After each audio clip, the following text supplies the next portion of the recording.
Hi, so welcome to the Sociology Staffroom. Today we're very, very lucky today to have some time with Anna White, who is a teacher, not just a teacher, but a very experienced teacher of 20 years of sociology.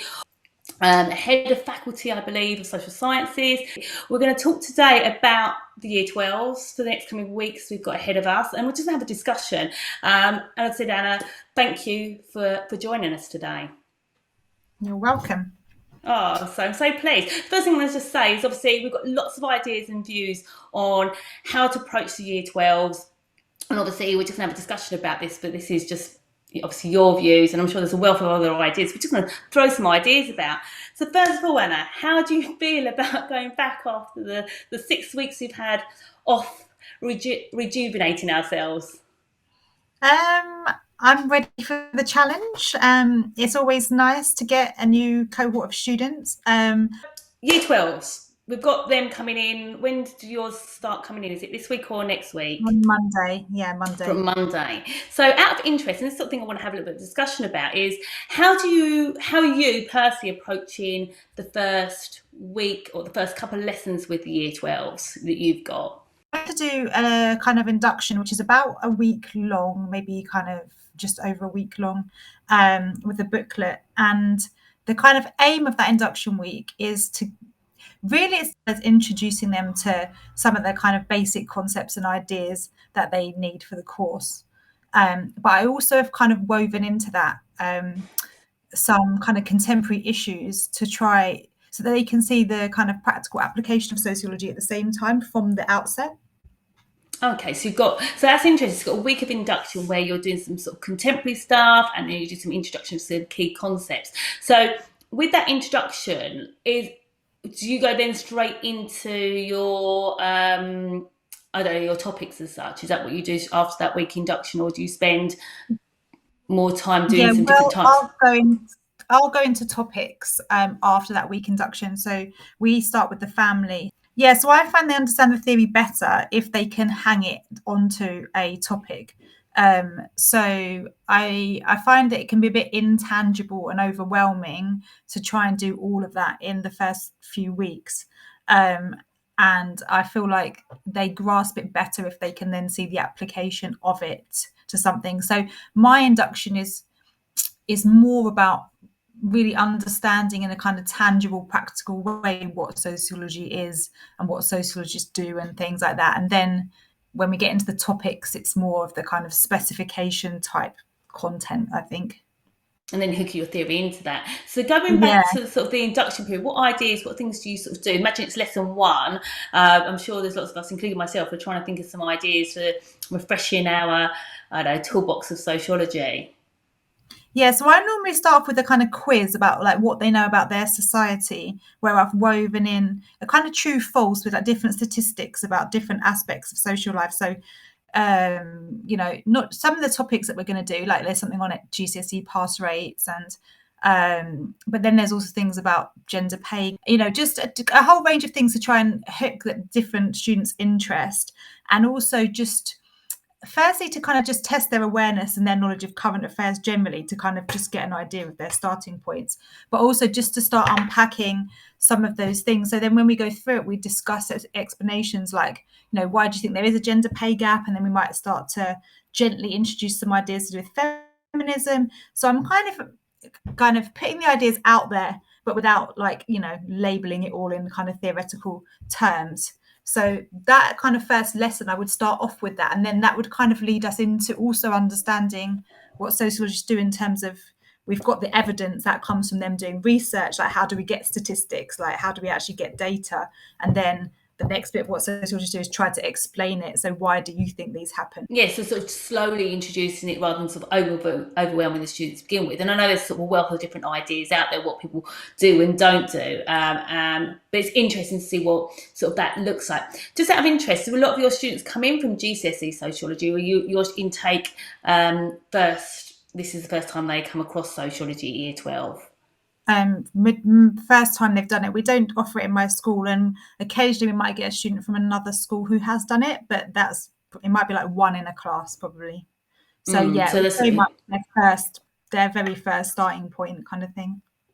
Yeah, so that sort of makes sense and not overwhelming because obviously if they've not come across and you're going, hi, this is, I don't know, I'm trying to think of a really complex term or something like that. And they're like, oh, triple system Alienation. feminism, alienation, Mhm. lesson 2 in, sort of thing. You mentioned that you talk about contemporary material and bringing that in quite early on in the first week. What's the merit? I know there is a merit to that, but why, again, is that just sort of echo why that's so important for students, do you think?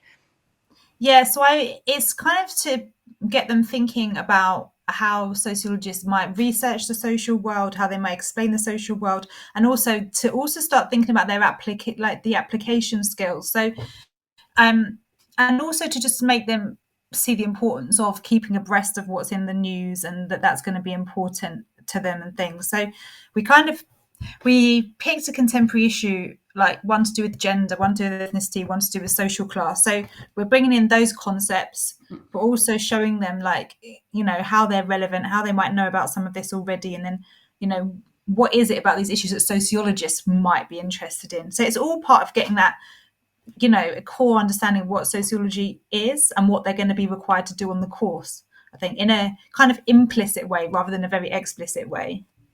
Yeah, so sort of like building up, and sort of bring those skills Yeah. in.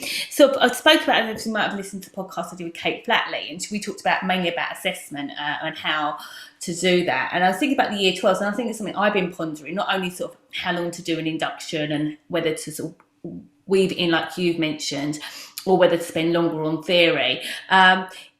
When do you just sort of just get an idea really what other people are doing? Like I said, there's not a right or a wrong, but when do you sort of start bringing assessment? Because I know some schools they do an induction assessment, and that's part of the requirement of their school, because of whether they stay on the course or not sometimes, or transfer to something different. When do you start sort of bringing in assessments with the year 12, considering they haven't taken sociology before? So we don't have a specific requirement from our school. We do have a requirement to set summer preparation for the course. So the task that I set for that kind of feeds into the induction, and I'd given them they could choose between institutional, like, sexism, misogyny, or institutional racism, and they have to kind of research it and write a report about how that might manifest in different areas of society.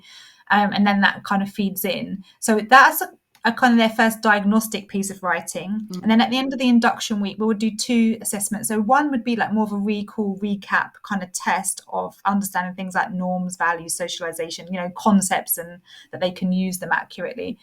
And then we also get them to do then a follow-on task where they have to go away and find an issue, a social issue in the news, and then kind of get some evidence about it, put forward some explanations, and then some possible solutions. So they're Mm-hmm. starting to really think in the mindset of what a sociologist does, kind of thing. And it's like, kind of, we can then see what their writing's like, but also just how much they've really grasped in terms of the issues we've looked at and what else might be something. So, and it's to assess them, but also it's just as again to hook the interest and just to make them see, like, how much scope there is with sociology. Yeah, it sounds spoken about a lot there, like in regards to sort of getting them to think about those application skills quite early on without them being in that sort of format of an exam as such, with sort of retrieval ideas with key concepts. But also, I think it's really interesting that you've mentioned the word hook them into sociology, because I suppose it's my understanding, correct me if I'm wrong, but it's very much about us keeping those subjects, those students within our subjects, as well as sort of saying, oh, by the way, you're going to have to do an exam in this. It's sort of like making sure they feel quite nurtured in that environment. With regards to the year 12, so there are things that you do in preparation before you meet the year 12. Is there anything that you recommend that anyone does before they meet the year 12? Because we've talked about the first week. Is there anything that you particularly do, or anything like that? Do you mean as a teacher or? Yeah, or just as you as a teacher in preparation for the year 12. I know that some schools do, or some teachers do, transition work, or from like year 11 into year 12, or get them to think about, sort of do some reading beforehand or anything like that. Yeah, so we have a transition session before the summer, and then that's where we set the summer, like, home learning tasks, and we also give them a reading list and a kind of film list if they want to go away and read some books or watch some documentaries or films in preparation. So we kind of do a little overview of the course and then explain the work, and then tell them which textbook to get, and that kind of thing, so that when they come they should have already done a little bit of kind of groundwork, and have some kind of ideas and thoughts themselves. I mean, it doesn't, you pick up students that haven't been there and that have enrolled last minute, so they haven't always all done it, but I think it's a good thing to do. And some of them are really interested. Like, sometimes you do get emails from them saying, "Oh, I've read this book, miss, and is there anything else like that I can read?" And it's really nice to have those students and to give them that opportunity. Like, if they really want to run with it, yes, even if it's only one reading. 30. Yeah. Yeah, well, because that's my second question. Are there any? I mean, I suppose it's hard when like some of the students you said enroll later, or if students weren't there for that transition session and stuff. So I suppose there isn't the expectation. It's like a sort of optional thing. Is that? Am I right in that idea? With No, they are expected to do it, but I think they'll just get like a slightly longer deadline, and they'd have to go away and still do the work, but they'd have to do it after they've started rather than in the summer holidays. Because with the induction, I give a booklet, like a work booklet and PowerPoint. So the good thing with that is as well, if anyone swaps in late, like, they've decided psychology is not for them and they're going to go sociology after all, because we do get people in the first week to joining, it's then quite easy for them to go and independently kind of maybe work through that, so that they're not too behind, or maybe with like a little workshop or something. But it's set up in a way that they can kind of just take it and go and try and get on with some of it as well, if they have joined late. So, because that's the other thing you've got to be a bit prepared for, I think, as well at the beginning. Yes, of late starters. Do you have many? What do you do about late starters that start 2 weeks into the course then? Or what would you do in that situation? Yeah, so I would probably give them the induction pack and the PowerPoint, and get them to do some of it, and then sit down and go through with them and go through bits that they couldn't do on their own or that they don't understand and that kind of thing, and then just give them slightly longer to catch up with stuff. I would normally probably try and get them to join in where we are if we've started the family, and then work a bit backwards and not behind consistently. But yeah, I think anyone that does join late, they've given clear instructions that they're going to have to put in the time to catch up. But yeah, I mean, I have had starters. Yeah, I have had starters as late as December before. But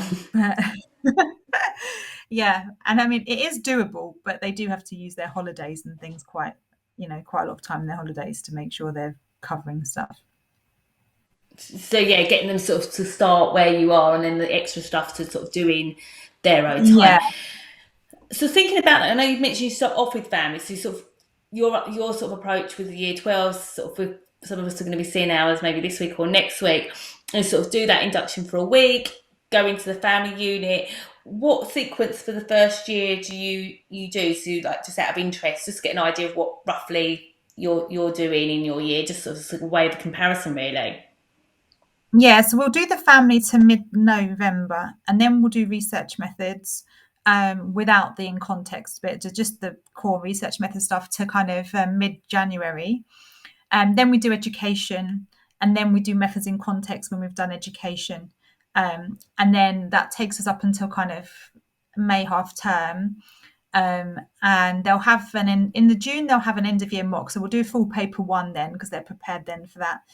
And then we start doing crime and deviance for year 13. So the last 2 summers we've done the whole of topic 1, like all the theory for crime and deviance. Because then we come back and pick up with ethnicity, and a lot of the theory is quite repetitive anyway. So it's quite good if you've done that already. But then even if they forget it over the summer, you've got an opportunity then to actually go back and revisit quite a lot of it. And that helped a lot this year. It just brought us more time for revision.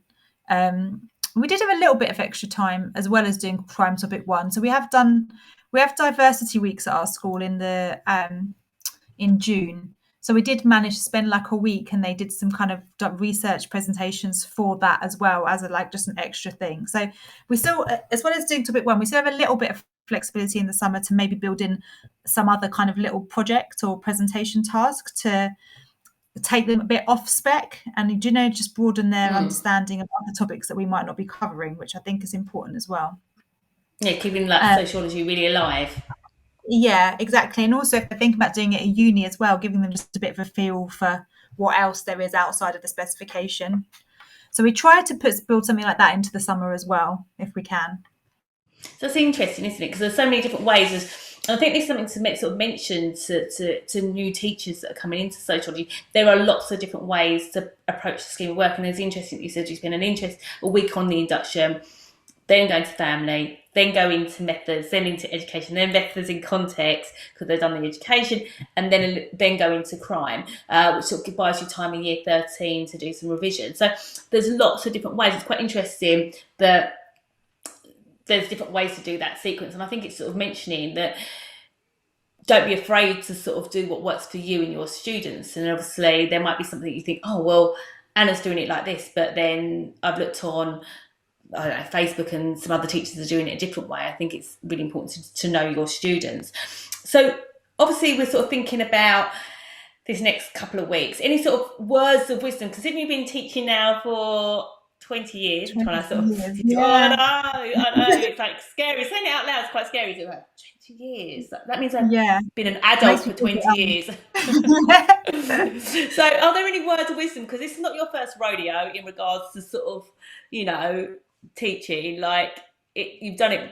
You've had 20 year 12s go through technically. Are there any words of wisdom to anyone that's like an NQT or an ECT, or is like, so it's ECT, NQT, the same sort of group now, but, or people that are trained to be teachers, any words of wisdom that you could offer? In terms of the students and what you want from them, I'd say you need to set those expectations from the start. So if you want them to be doing 4 hours of homework a week, you need to set 4 hours of homework from the start, because when they come in, they might not be used to working like that, but they also don't know what to expect of an A-level, and they will rise to the challenge if you set that expectation high. So I think it's important to know what you want from your students in that first week and make sure you communicate that to them, because if you then in December think, oh, they should be spending more hours doing their work, that's going to be quite hard for them to adjust then when they've got used to a few months of not doing it. So I think when they're all fresh and wet around the ears, that's the time to really set the expectation of what you want from them. I think that's probably an important piece of advice, I think. And because I've, in my first few years of teaching, I didn't do that. And then I realized that, they will do what you want them to do, but it works a lot better if you've made it clear from day one, and that they get into those habits from day one, and that they find a way of making it work for them from day one, I think. So setting expectations high is sort of number one priority. I think sometimes it's hard because you think, well, what are my, and that's a quite good, interesting question, isn't it? That maybe in the sort of next couple of days before you see your year 12s, you're thinking to yourself, well, actually, what are my expectations? What do I want out of my year 12s for this year? What's my end goal? And then obviously, as you said, communicating that to students. So I definitely agree with you on that one. It's one of those things you think, oh, well, obviously they must know what I want to do, but actually they don't. Like for a lot of them, sociology will be the first time they've ever come across it as well. And the other thing I'd say as well is like hold their hand in the first term, because my head of sixth form has this little saying. She goes, "Oh, they're just year 11 in mufti." Which I don't completely agree with, because I do think a lot of maturing goes on over the summer holiday, and they do come back quite different in September. But I think if you can hold their hand, and by that I mean, model answers for them, show them model answers, do answers together on the board when you're trying to set exam questions and help them understand how to answer them. I think if you can do it with them in the beginning, you're not spoon feeding them, you're just showing them the way, and then you can let go of the apron strings gradually. And I think it's much easier to do that, to start off like that and let go, than it is to let go and then try to unpick a lot of damage and then you'll end up with a lot of redo work that you've got to mark twice and things like that. So I find it's better to give a lot more support in the first term, with approaching the first essay questions and things like that, and then peel it back, than try and repair the damage later if they've lost their confidence and things like that. That's another thing I would say that is quite important to me as well. Excellent. So expectations and supporting and guiding them at the beginning as well. Are there any last bits of advice there, or can you think of anything else that are sort of main things we can take away? And I would just say be Nice, particularly if you are an NQT or you're new to teaching sociology, and it is going to be overwhelming. But I just think if in the next couple of days you can just get things ready, like your online classroom set up, your mark sheets printed, your list of students, your pictures of students, name cards, simple stuff. But I mean, it it's quite draining at the beginning when you don't know who your students are and you don't know their names. So just that, having those things set out can just give you the confidence to then be able to think about the subject and focus on what you're doing with them, and that. So I'd just say try to get as organized as you can with the things that you need to be set up, before the lessons start, and then that will make life easier once you get into the full thrust of the teaching timetable. Definitely, that's a really good bit of advice, isn't it? Just making sure that sort of admin things are sorted. It sort of gives you peace of mind. I'm sure you'll agree with me as well. For any teachers sort of new to teaching, we all get nervous. I mean, you said you've been teaching 20 years. I've probably been about that a bit, maybe a bit more, but around that mark as well. I get nervous every year. I'm feeling nervous now. And I think it's sort of a sign that you care. So I think we all feel the same, even if you've been teaching for 1 year or 20 years of teaching. So what I'm going to say is thank you ever so much, Anna, for your time today. I really, really, really appreciate it. Have a good night's sleep before you meet your students. I'm sure you will do, and enjoy the last bits of sunshine. What's really great, it's due to rain next week. So I don't feel so bad about that now. I'm like, yay, the summer's Yeah. over. It's raining next week. Especially after we've had sunshine for the whole summer holiday for the first time in I don't know how long. So yeah, definitely. Thank you, Katie. Thank you for your time. I really, really appreciate it, and all the best for next week and this year. Take care. Take care. Bye. Bye.